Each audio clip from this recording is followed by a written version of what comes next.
The main production activity in Palampur is farming.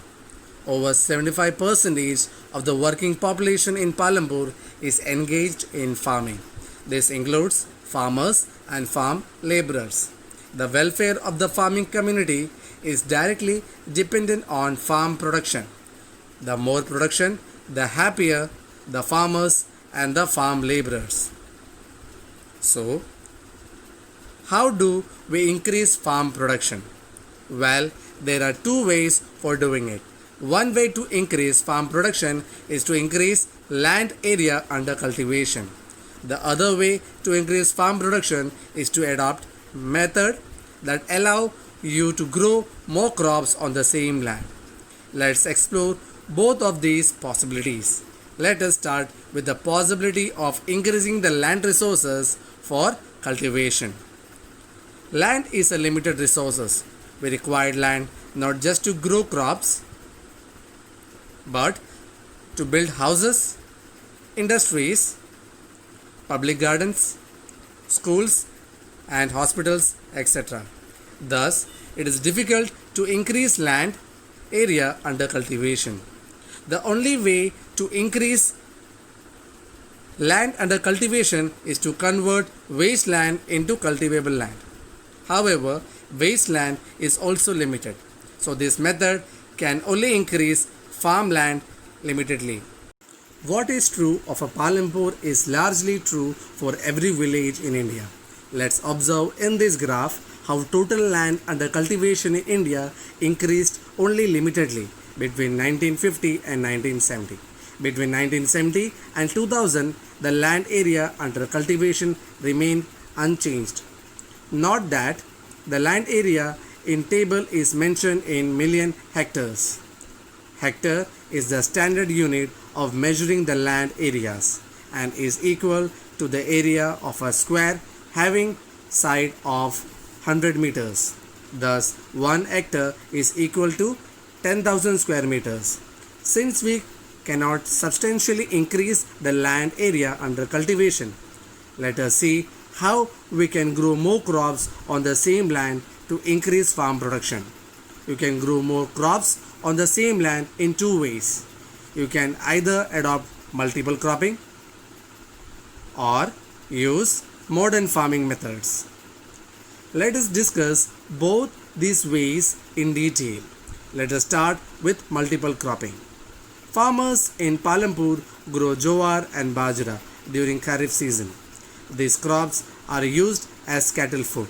After harvesting jowar and bajra, the farmers grow potato in their fields between October to December. After the potato harvest, the farmer sow wheat in the winter season, which they harvest between the monsoon the next year. The part of the land in Palampur is used to grow sugarcane that takes about a year to grow. Thus, in a period of 1 year, farmers in Palampur grow 3 crops on the same land. This method of growing more than one crop on the same land in a year is called multiple cropping.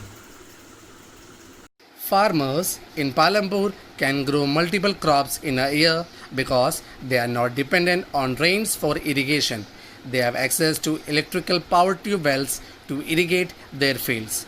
Or all villagers in India are not lucky as Palampur. Less than 40% of the cultivated area in India is irrigated and is primarily in the northern and coastal plains. In regions like Deccan Plateau, farmers are largely dependent upon rainfall for cultivation.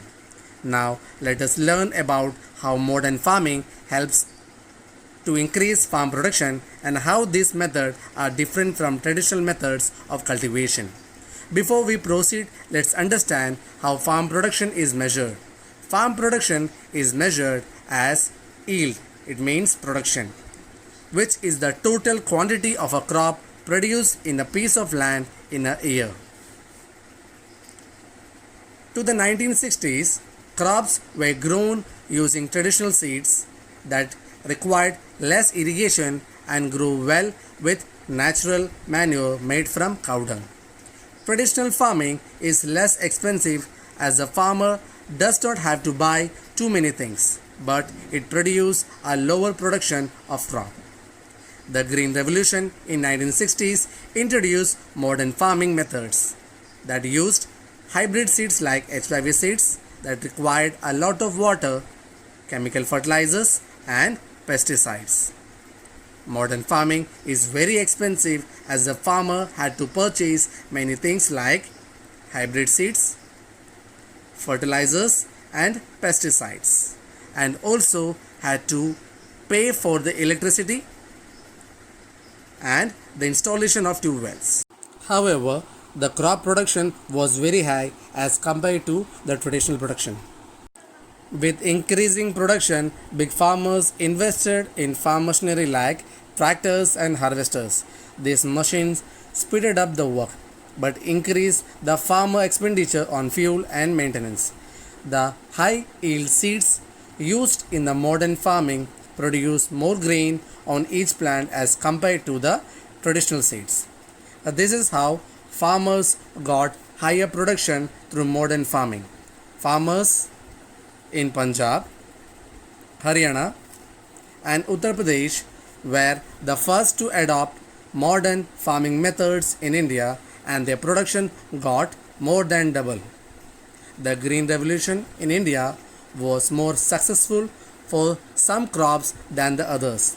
This chart clearly shows that wheat production in India has increased, to the production of pulses has not changed much. Later, people started associating several environmental and economic effects with modern farming methods. Let us take a look at them. More use of large quantities of chemical fertilizers and pesticides killed useful bacteria in the soil, lead to soil degradation and decrease in the natural fertility of soil. Chemical pesticides and fertilizers percolate to the ground and pollute groundwater resources. Excess use of groundwater through tube wells has created water shortage in many areas. With decreasing soil fertility, farmers are forced to use more and more of fertilizers to maintain their production level. This is increasing the cost of production for the farmers and decreasing their income. Thus, we need to adopt modern farming method with care for sustainable of farm production. We have discussed multiple cropping and modern farming as two ways to increase farm production. However, farm production also depends on how much land a farmer has. Let us see how cultivable land is divided amongst farmers in Palampur. Around one-third of the families in Palampur are landless. Here is the aerial view of the farms in Palampur. If we observe carefully, we can see that there are large number of small fields and few large ones. Over 50% of the farmers who own land cultivate small fields less than 2 hectares in an area. These farmers find it difficult to produce surplus crops that they can sell in the market. The large fields that comprises of major portion of the cultivable land in Palampur are owned by a small group of families. Some of them have fields in excess of 10 hectares in size. The situation in Palampur reflects the general division of land in India as shown by these figures. Across India, 80% of the farmers are small farmers who cultivate only 36% of total cultivable land in a country. In comparison, 20% of the medium or large farmers own 64% of the total cultivable land in India. Division of land through successions and inheritance is the other reason for many farmers having small fields. Let us take an example of a Sujan Singh farmer. Sujan Singh owned a field of 5 hectares in size. This farmer produced enough on his land to live a comfortable life. He had 4 sons, Hari, Sham, Sundar and Bhola. After Sujan Singh's death, his land was equally divided between his 4 sons. Thus, Hari, Sham, Sundar and Bhola Each got a field just 1.25 hectares in size. Today, none of them can sustain their family with such small size of land. And this is what land distribution is.